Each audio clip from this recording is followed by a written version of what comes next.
Hey everyone, in this video I'm going to show you my two favorite physiotherapy exercises for piriformis syndrome.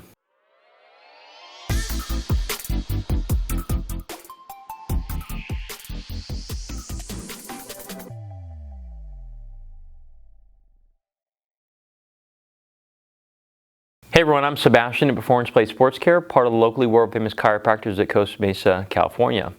Now, the condition we're talking about today is right into here. This is a tightness, aching, stabbing that people feel. We're not talking about stuff into here, here, here, here, here, although some of you may actually have correlated compensations or signs, symptoms, if you will. If you're looking for more information on those topics, we have a webinar on the corner just to make sure that you get all the information you actually need. Now, we're going to cover two different exercises today. We love these ones mainly for a few purposes of patterning.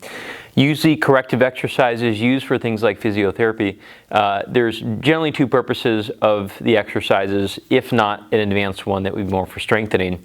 Usually it's facilitation, getting muscles to become more active, or there's number two is patterning. So patterning someone to do a movement better so they don't put excessive workload on things like the piriformis. More advanced ones that require a little bit more weights, oftentimes they're more related to strengthening an area, which isn't necessarily the same two things. Now the first one we're going to do is one that everybody has to do every single day, but for some people actually triggers some of their problem. It's sitting up and down and up and down, up and down. So we can use something like a target here that we can change the height for. For a lot of people here, we use this 14-inch one, and we just have them go here because this is normally about the height that most people will have their chair at.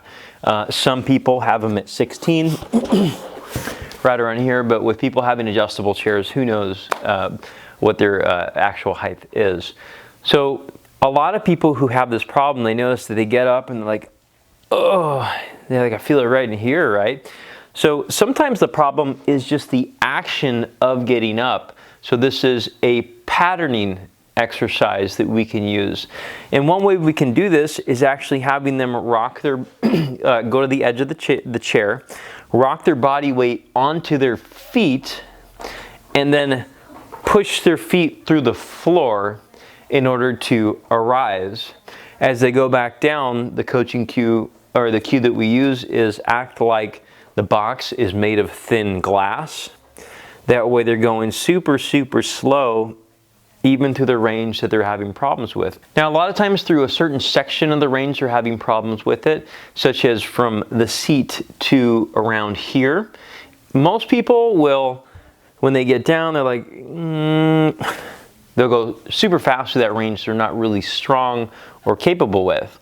The goal of the exercise is to make them physically capable.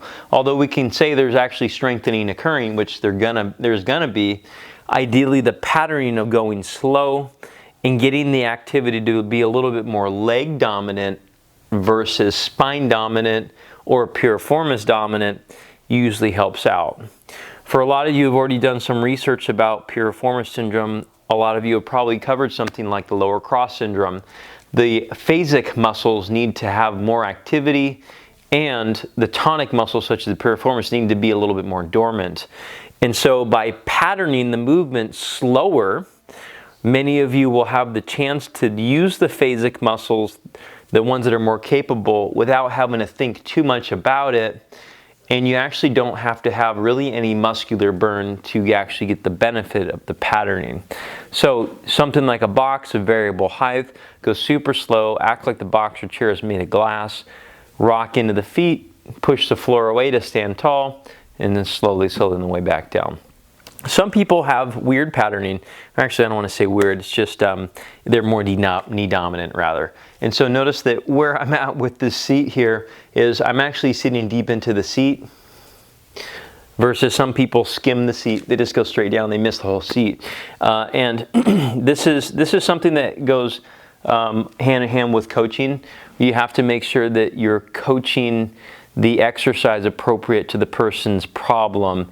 Not everybody needs to be coached to sit deep onto the seat.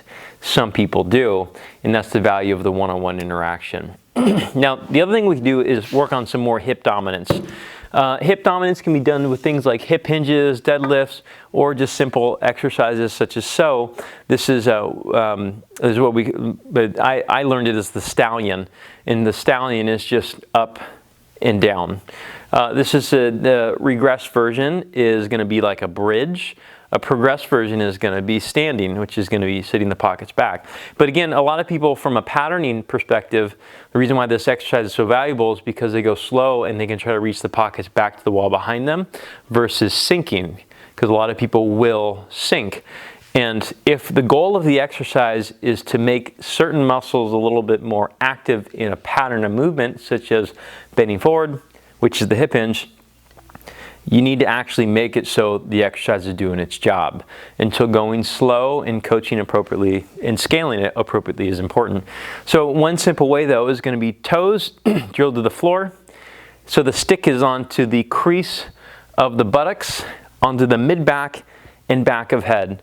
All 3 points need to be in contact at all times of the movement. Try to sit your hip pockets back to your heels and back up again. Pockets to heels and back up again. Most of you will probably feel a little bit more uncomfortable in the feet than anything else, but this exercise helps out to build more hip dominance. You can get muscle facilitation and strength a whole different way, which is a different subset of exercise that we probably give.